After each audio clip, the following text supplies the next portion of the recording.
basic responsibility is to keep the government in operation so that we can keep the services flowing to the American people and keep the country moving. But they're not doing that. So we just want to say to these federal workers, like the hundreds of civilian employees who are also spread throughout the country, like the ones in my district, for example, at the Bain Jones Army Community Hospital down at Fort Polk, our big Army base there. We just want to say thank you for your diligence, for doing your job, for your service to the country, even though Democrats are withholding your paycheck. They are shameless in doing so.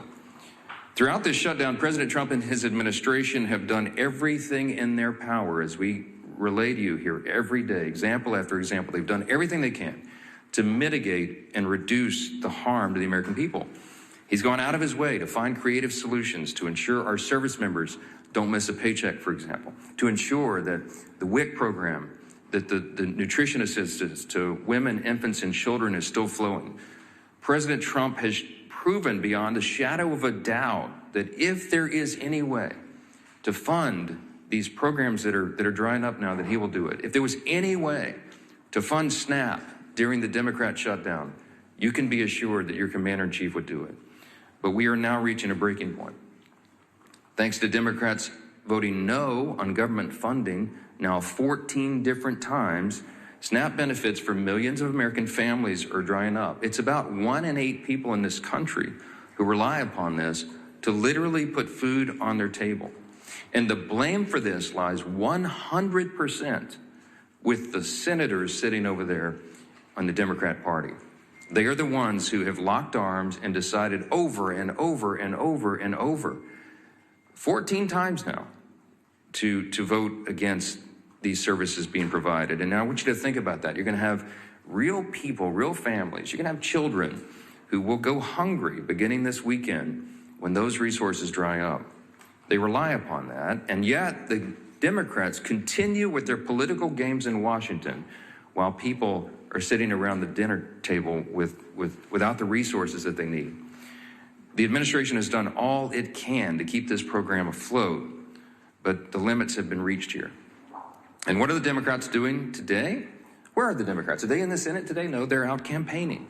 While critical SNAP benefits run dry, the Democrats have skipped town. They've abandoned their post in the Senate, and the reason that's so important and noteworthy for the American people is the Senate is the only place where this can end. The last hope of reopening the government before millions of Americans go hungry. They've abandoned their post. Democrats are now this is the incredible part, they're now trying to somehow blame Republicans for cutting off SNAP when Republicans, remember, are the ones who have voted 14 times for the SNAP benefits to flow. It's the Democrats who voted every single time to turn that off. The same Democrats who've been perfectly fine with defunding SNAP and WIC for over a month now are suddenly claiming to be outraged that Republicans and President Trump can't just wave some magic wand and fix the mess that they themselves have created. If they're suddenly waking up to the pain their reckless decision is causing, then there's one simple way to fix it. They can come back in here and vote to reopen the government. But we don't think they're going to do that. Now, this is what's interesting. The most recent development is that you've got many more people now calling on the Senate Democrats to do the right job.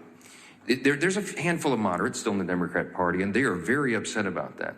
The tension is rising. You had Senator John Fetterman of Pennsylvania, for example, who just yesterday, I think it was, accused his own party of, quote, playing chicken with the food security of 42 million Americans. He's right. And you've seen now the avalanche of people and organizations and institutions calling on the Democrats to reopen the government and vote for the clean CR. You got labor unions, you got the largest airlines in America, you got independent voters, working class Americans across the country. They are all pleading with the Democrats to do their job and stop using their hardships, the people's hardships, for the Democrats' political games in Washington. Yesterday, there was a lot said, written about an editorial that was in the Washington Post. I commend it to your reading if you haven't seen that. But it reads in part just one line out of that. I would like to stand up here and read you the whole thing. The Washington Post, as you know, is not generally on my side. They said, quote, Democrats openly acknowledge that they refuse to do this, reopen the government, because it would mean giving up their leverage. If they persist, it will mean families start to go hungry.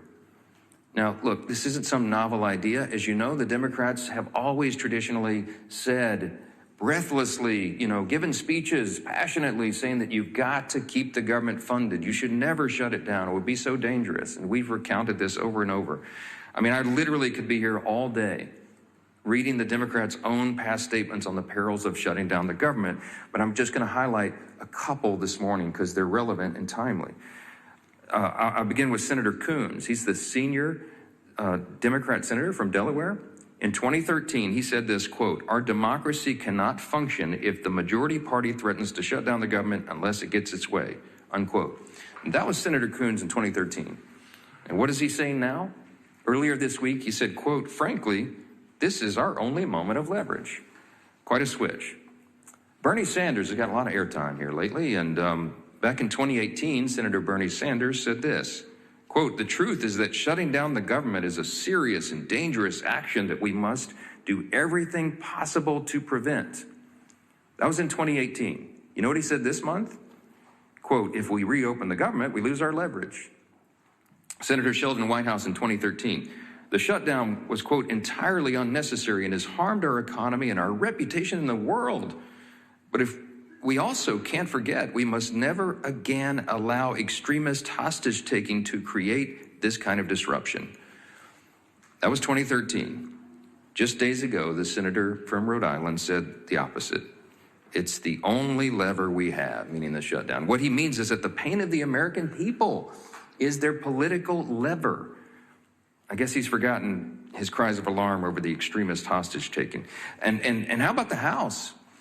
And infamously now, we all know, the Democrat whip, Catherine Clark, the second highest ranking Democrat in the House, said, quote, just last year, she said, "They are taking a non-issue, a false flag, and saying this is the reason we can't proceed. It is a dangerous precedent to be threatening a shutdown." That's what she said in 2024. And what'd she say about a week ago? The opposite, quote, "Of course, there will be families that are going to suffer here, but it's one of the few leverage times we have." Many House members have echoed the same hypocrisy, and I'm not going to waste our time with it this morning, but I do want to leave you with this quote from Chuck Schumer because he is the actual architect of the shutdown. He is the one that is preventing the Senate Democrats from doing the right thing. In March of this year, as you know, he voted on the same CR to avert a shutdown. And he said then, quote, in his speech on the Senate floor and in a bunch of interviews, this is what he said on the Senate floor, quote, "The CR was certainly bad, but a shutdown would be 15 or 20 times worse. It was a vote of principle." And today, Chuck Schumer, entirely void of principle by his own estimation, said, quote, "Every day gets better for his party." Tell that to the millions of American families facing a hunger crisis now as a direct result of his failed leadership and shenanigans. Those Democrats have all collectively voted 14 times over the last several weeks to reject the clean continuing resolution to fund the government, and they've made it abundantly clear they're going to continue to do that, to hold the American people hostage, so long as it serves their political interest to look tough to the leftist radicals in their base. Republicans have done our part to end the government, the Democrat shutdown, and now it's time for Democrats to do theirs.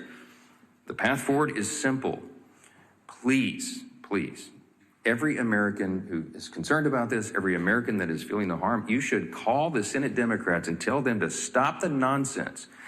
Echo the voices of the unions, of the airlines, of hardworking people everywhere, and tell them to stop doing this and open the government. We have to do that. 42 million Americans are set to miss meals starting tomorrow, and this should be the easiest vote they've ever taken in their lives.